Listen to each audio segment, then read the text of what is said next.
Hey there, cats and kitties. I am the Blues Man, Johnny Blues. With this video, I'll be discussing my thoughts on episode 10 of the anime series, Brynhildr in the Darkness. And I have to say, this one opened up with somewhat of a bum out for me, as we see the loss of Nanami. You know, even though she was somewhat evil in the application of her abilities to wipe and reconfigure memories and, that kind of thing, I really had felt sympathetic toward her. It was really, a masterstroke in her storytelling in the previous episode. And even, going into this episode, even though the OP music was somewhat unexpected and a bit of a surprise, some of the OP animation seems to imply that Nanami will be part of the group for the foreseeable future. But of course, this was misleading, and, even though the scientist Ryota has gone to try to recreate the death suppressant pills and all this kind of stuff, and, find out what this alien egg or whatever it is that's inside the honest mechanism, to investigate what that all is, even though they're going to try to apply their abilities to freeing up the beacon that Nanami has on her honest so that she can't be sought out, she can't be killed on a whim.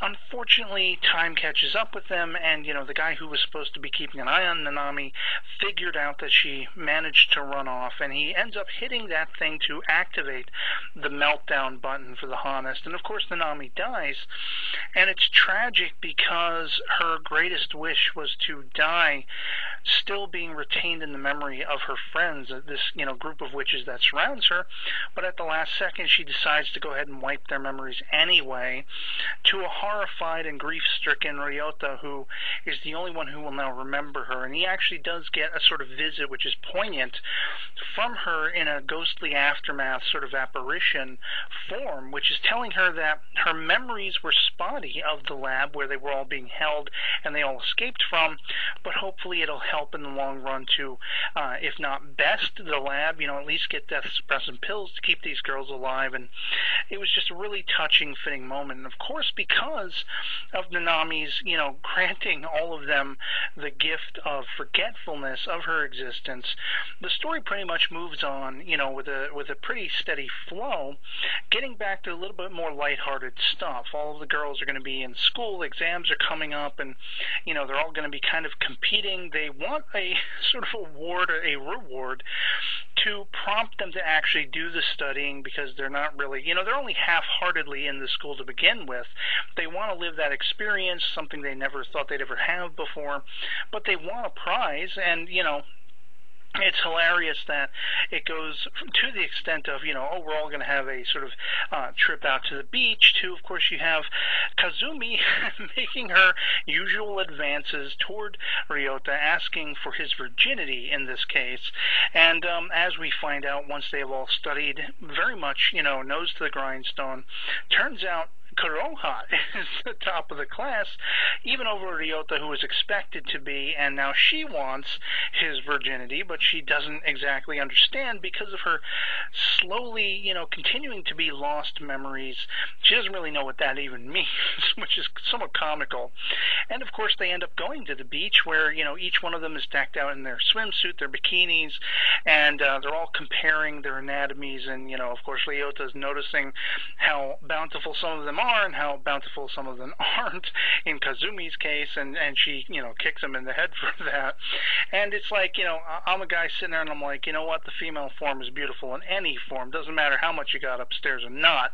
And so Ryota should be counting his blessings, but again, they kind of annoyed me with this, this tidal wave comes and, flounces right on top of Hien Kuroha, knocks the top of her bikini off, and he again misses an opportunity to catch the moles on the side of her, like underarm, on her boob, if you will, that are going to identify her as being, yes, this is the girl he lost as a child, Kuroneko. And so I'm kind of annoyed with all these near misses, but at least this one wasn't as annoying as some of the previous. And we basically leave it off, of course, somewhat ominously. After they've had this great day out, we catch up with Ichijiku in the lab and his talking to this, shadowed conglomerate about who they're going to send out now. Well, Nanami failed. She escaped. They put her to death.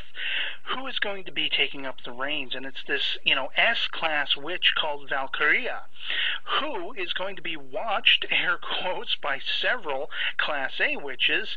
And, basically Ichijiku has taken the initiative and sent her out before even getting permission to do so. Now, why is this so ominous? Her powers are just so, super normal, extra normal, that she has, without even realizing it, completely laid waste to all of her guard witches that were surrounding her, and she gets this evil sort of grin at that fact. Like, she's surprised that she's even done it, and then she kind of gets giddy that she has done so, and now she is going to be riding on the coattails of, Ryota and his witchy wards, if you will.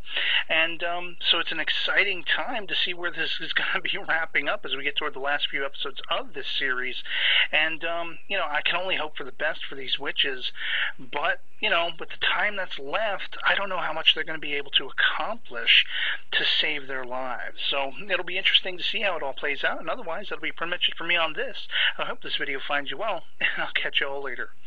Peace.